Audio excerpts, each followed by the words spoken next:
אוטונומיה, אבל זה בהחלט סיפור מאוד מעניין של השבועות האחרונים. אנחנו מדברים באמת על קואליציית השבטים הערביים בחצי האי סיני.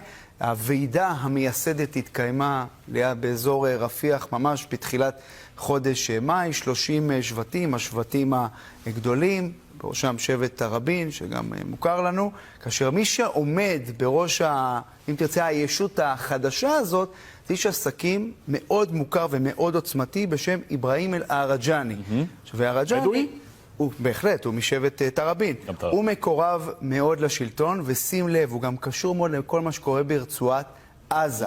מהבחינה הזאת, יש לו שתי חברות, אבנה סינה וחברת אללה, שתי חברות ששים לב, על מה הן חולשות? הן חולשות גם על התנודה של אנשים מעזה לחצי האי סיני. חשוב מאוד בימים האלה. וגם הכנסת סחורות. כלומר, רבות מהמשאיות, משאיות סיוע הומניטרי, שנכנסות לרצועת עזה ממצרים, קשורות לאיש הזה. ולכן זה מאוד מעניין.